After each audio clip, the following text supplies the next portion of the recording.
Hello friends, स्वागत है आपका मेरे यूट्यूब चैनल पे। तो आज मैं आपके लिए लेके आया हूँ जनरल साइंस फिजिक्स के chapter 1 unit measurement and errors के कुछ महत्वपूर्ण क्वेश्चन और इम्पोर्टेंट क्वेश्चन जो कि आपके लिए बहुत ही काम में आने वाले हैं आने वाले एग्जाम्स के लिए। तो चलो शुरू करते हैं आज का लेक्चर बिना देरी करे। Chapter 1 unit measurement and errors. Okay, this is your first question. What is the unit for measurement the amplitude of a sound? ध्वनि के आयाम को मापने के लिए क्या इकाई चाहिए या कौन सी इकाई होती है? ऑप्शन है आपके डेसिबल, कूलम, हम एंड साइकिल। तो इसका सही आंसर होगा आपका option A, that is decibel. Second question, 1 nanometer is equal to, 1 nanometer किसके बराबर होता है?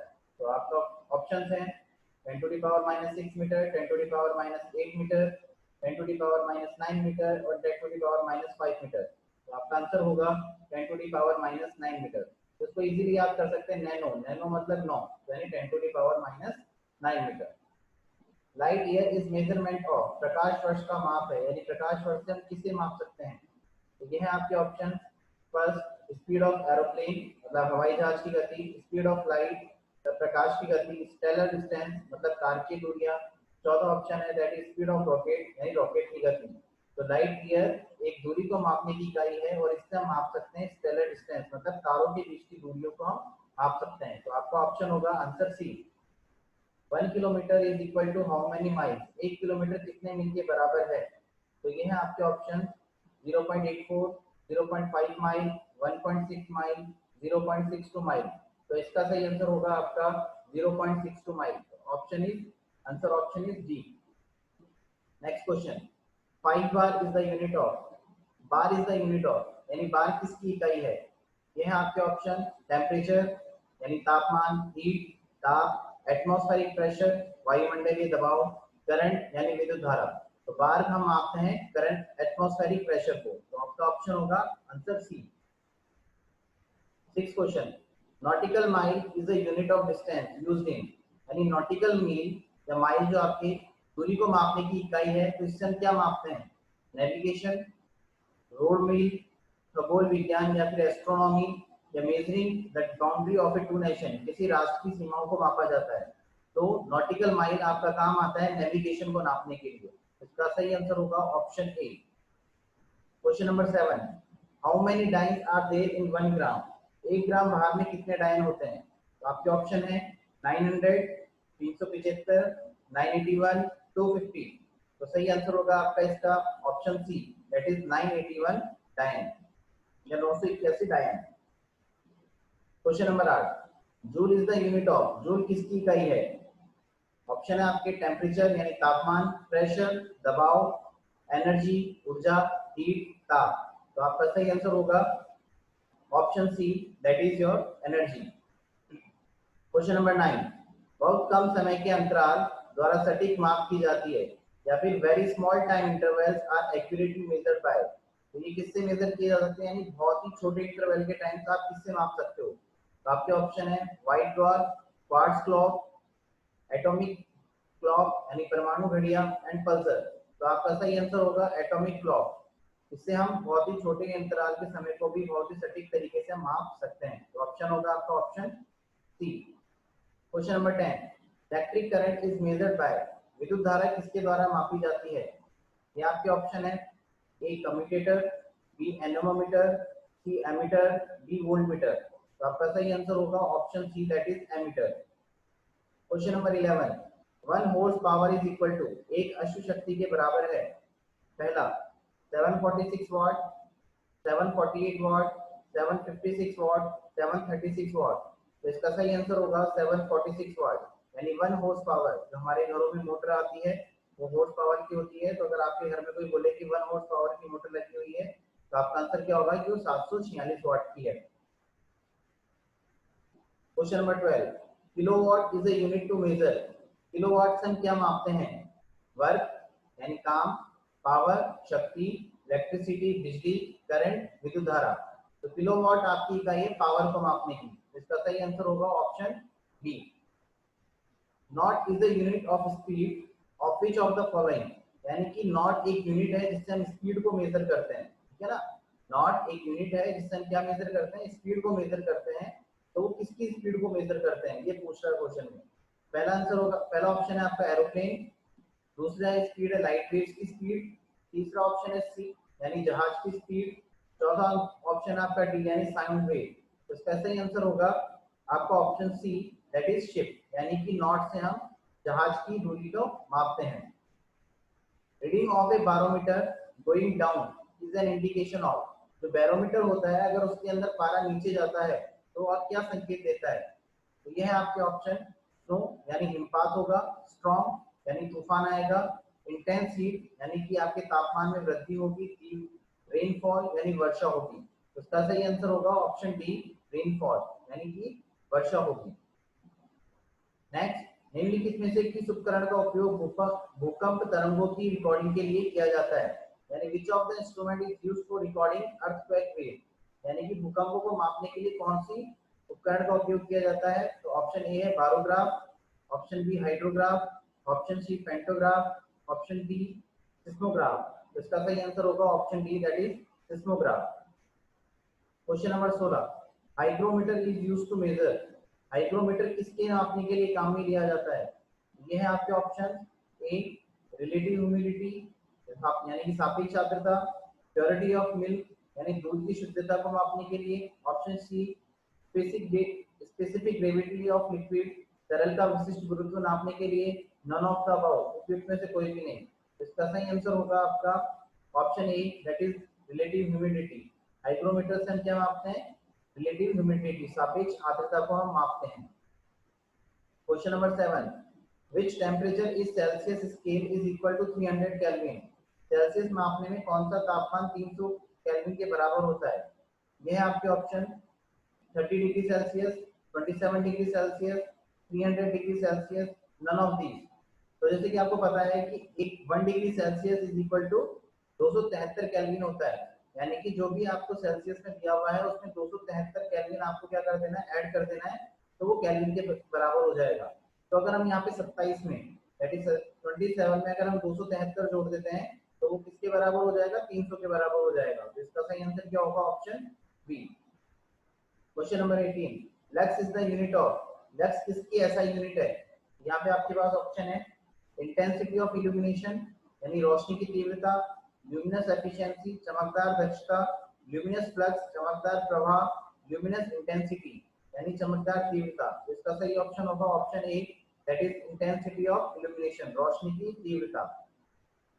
Question number 9, 1 kilogram is equal to how many pound, यानी 1 किलोग्राम में कितने पाउंड होते हैं। Option A 2, option B 2.5, option C 2.2, option D 3.5। इसका सही आंसर होगा ऑप्शन सी दैट इज 2.2। अगर हम एग्जैक्ट बात करें तो कितना होता है 2.2046 pound. 1 watt hour is equal to, 1 watt घंटे किसके बराबर होते हैं। तो ये आपके ऑप्शन है सामने 6.3 into 10 to the power 3 joule, 6.3 into 10 to the power -7 joule, 3.6 into 10 to the power 3 joule, 3.6 into 10 to the power -3 joule. इसका सही option option C that is 3.6 into 10 to the power 3 joule. Question number 21, which of the following is scalar quantity, इनमें से कौन सी आपकी अदिश मात्रक है या अदिश राशि है। पहला डिस्प्लेसमेंट विस्थापन, दूसरा वेग भार, तीसरा इलेक्ट्रिकल फील्ड विद्युत क्षेत्र, फोर्थ इलेक्ट्रिक करंट विद्युत प्रवाह। तो जैसे कि आपको पता है डिस्प्लेसमेंट एक आपकी सदिश राशि है, ठीक है, यानी वेक्टर क्वांटिटी है। वेग ये भी आपकी एक सदिश क्वांटिटी है। इलेक्ट्रिक फील्ड ये भी आपकी एक दिशामात्र युक्त क्वांटिटी है। इलेक्ट्रिक करंट ये दिशाहीन क्वांटिटी है। इसका सही ऑप्शन होगा answer D that is electric current, ये आपकी स्केलर क्वांटिटी है।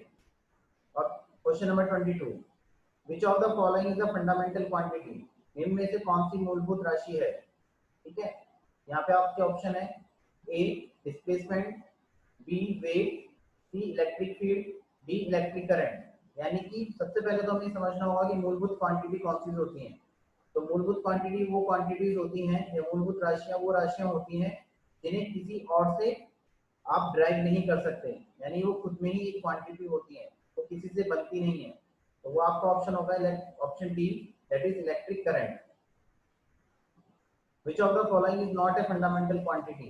ठीक है, अब आपको बताना है इनमें से कौन सी फंडामेंटल क्वांटिटी नहीं है, मूलभूत राशि नहीं है। लेंथ लंबाई, मास द्रव्यमान, प्लेन एंगल विमान कोण, इलेक्ट्रिक करंट विद्युत प्रवाह। तो देखो लंबाई, मास और इलेक्ट्रिक करंट ये तीनों आपकी क्या है, फंडामेंटल क्वांटिटी है। प्लेन एंगल ये आपकी सप्लीमेंट्री क्वांटिटी है, तो आपका ऑप्शन होगा C, that is your plane angle. और ये बहुत ही इंपॉर्टेंट क्वेश्चन है, कई बार ये एग्जाम में आ चुका है। ये कंफ्यूज करता है फंडामेंटल और नॉन फंडामेंटल में, क्योंकि ना तो ये फंडामेंटल क्वांटिटी है और ना ही ये ड्राइव क्वांटिटी है। Which of the following is not a derived quantity? अब इनमें से कौन सी आपकी व्युत्पन्न मात्रक नहीं है? पहला displacement, pressure, electric field, solid angle. तो देखो यहाँ पे आपका आंसर जो होगा वो होगा सॉलिड एंगल डी, क्योंकि ये भी कौन सी क्वांटिटी है, ये आपकी है सप्लीमेंट्री क्वांटिटी, ना तो ड्राइव क्वांटिटी है, ना तो व्युत्पन्न मात्रक है, ना ही आपका ये आपका सॉरी ड्राइव क्वांटिटी है। तो ऑप्शन आपका आंसर हो जाएगा answer D. Question number 25, 1 watt hour is equivalent to, 1 watt घंटे के बराबर है। तो ये क्वेश्चन आपका रिपीट हो गया है, तो इसका आंसर होगा ऑप्शन सी। तो अभी तक हमने 25 क्वेश्चंस देख लिए हैं।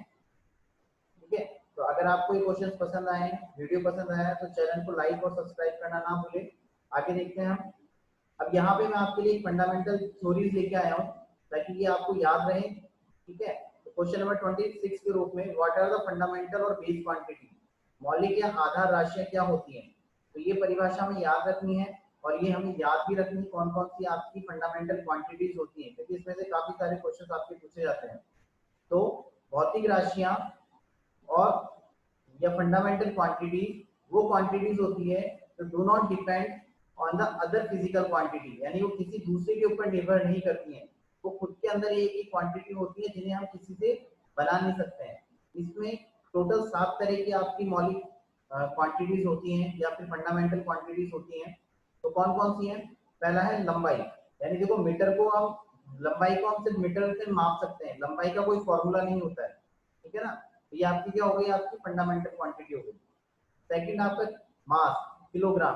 देखो किलोग्राम का भी कोई फॉर्मूला नहीं होता है, अगर आपसे कोई कहे कि किलोग्राम मापो, तो आपको सिर्फ एक वाट रखना पड़ेगा या फिर उसी वजन का आपको एक कुछ भार रखना पड़ेगा, तभी आप उसको माप सकते हो, अदरवाइज तो कोई फॉर्मूला नहीं है। जैसे फोर्स की अगर हम बात करें, तो फोर्स को निकालने का एक फॉर्मूला होता है, ठीक है ना, लेकिन मास को निकालने का आपका कोई फॉर्मूला नहीं होता है। तो ये आपकी कौन सी क्वांटिटी होगी, फंडामेंटल क्वांटिटी। Time, second. अब बताओ, समय को भी किसी भी तरीके से कोई फॉर्मूला या कोई सूत्र नहीं होता है समय का।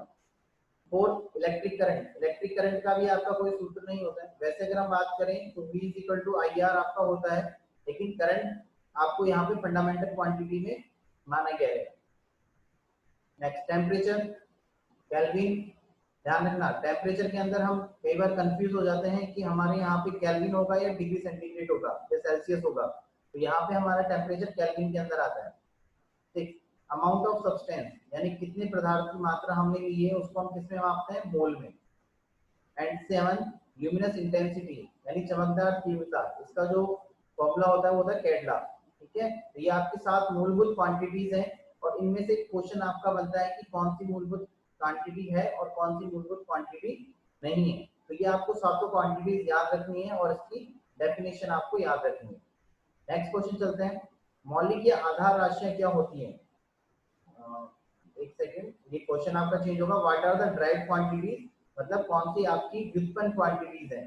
ठीक है ना, यानी कि वो क्वांटिटीज जिन्हें या वो मात्राएं जिन्हें हम किन्हीं दूसरी भौतिक राशियों से मिलकर बनाई जाती हैं।